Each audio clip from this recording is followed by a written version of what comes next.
free program on your PC with the opening slide and then the closing slide and the music.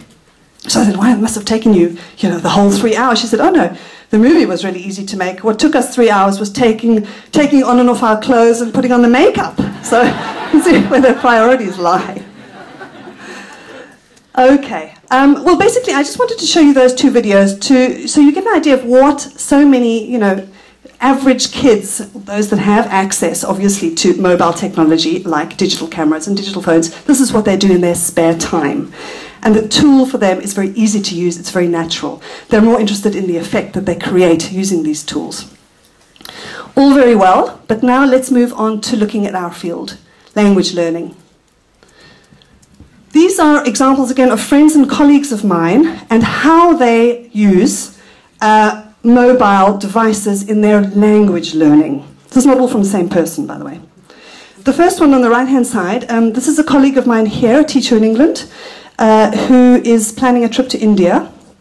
He's also interested in learning Farsi for some sort of other reason. And what he found was two applications for his iTouch in which you have the word, we have the separate applications, obviously, but let's take the Hindi one. You have the word in Hindi and then you have the word in English. That's all it is. It's like little flashcards. And you can show it with both, the Hindi and the translation, or just the Hindi. You can listen to how it's pronounced. Very, very simple application, but starting as an absolute beginner in this language, this he was finding very useful as a way of kind of, helping him get some basic vocabulary together before a trip to India.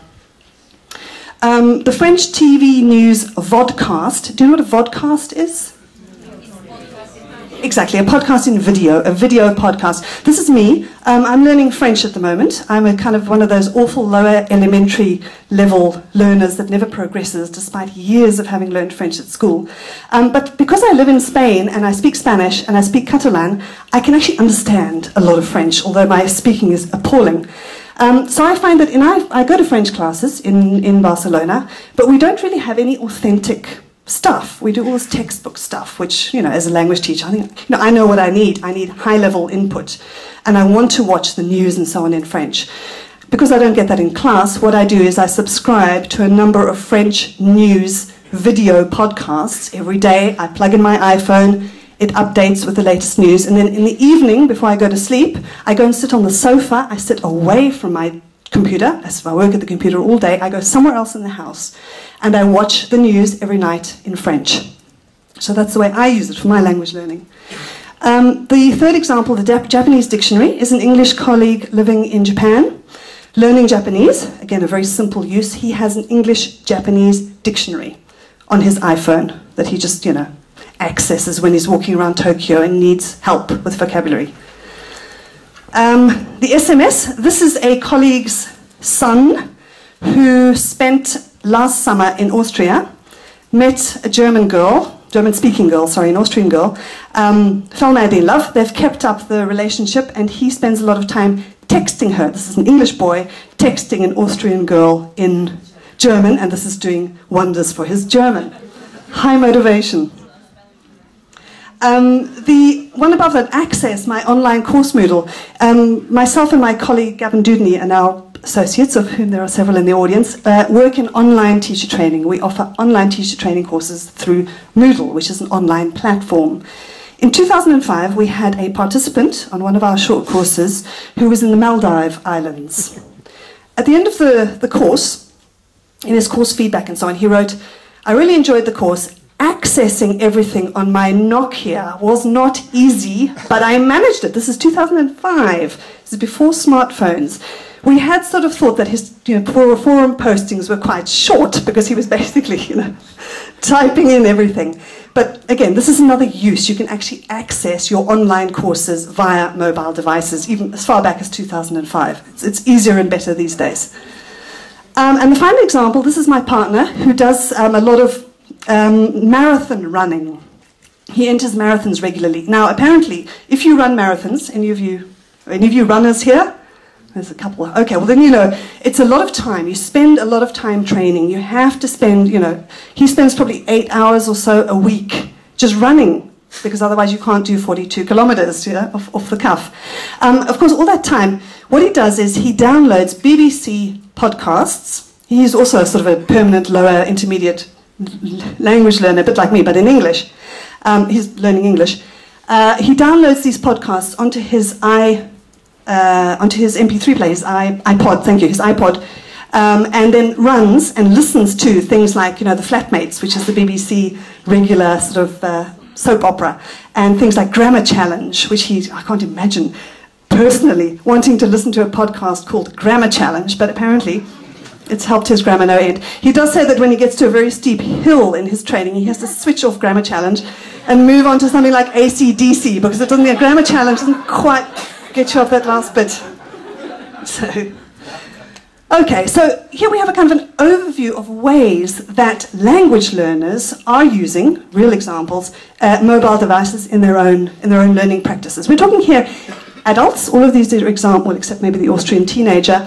Adults, highly motivated, independent learning, and outside of the classroom in these examples. Fine. I want to show you now an example of mobile devices being used inside the classroom. This is a project that was held in the UK at a primary school, and it involved a group of 32 8-year-old kids, each being given an iTouch, which is the iPhone without the phone, okay? And it was an experiment that was or a project that was carried out over a term, looking at how to integrate these devices into normal classroom teaching across the curriculum. And this little video is the teachers reflecting on the experience of the project, and a little bit of filming of the kids, and the kids talking about their learning and so on. And I want to show you this video because it's about 5 minutes, but it's worth seeing, and it's completely, in my view, inspirational. So let's just have a look.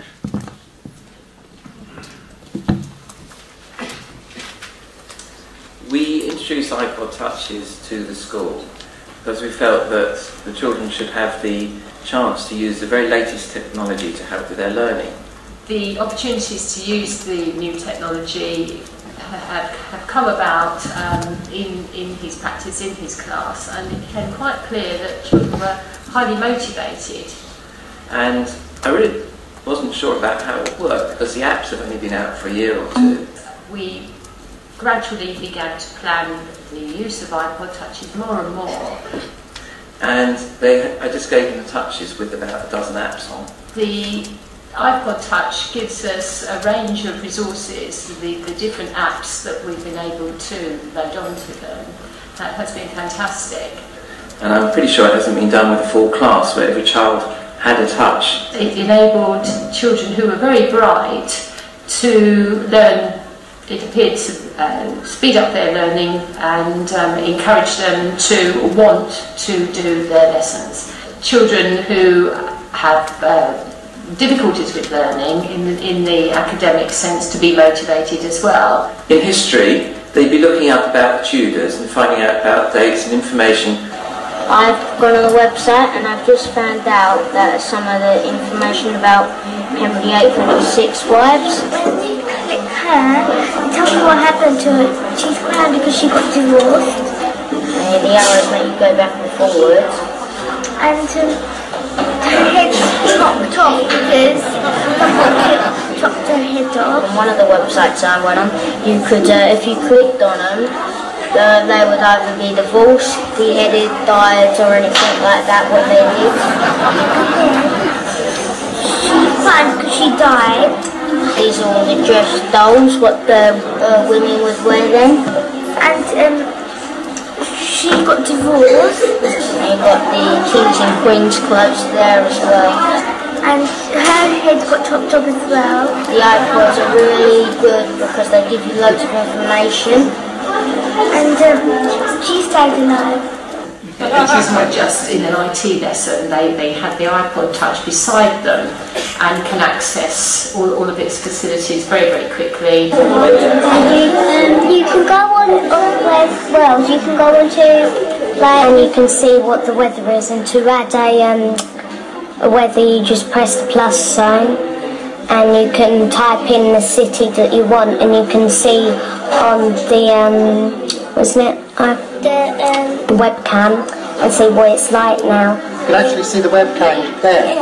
Yeah, for example, if we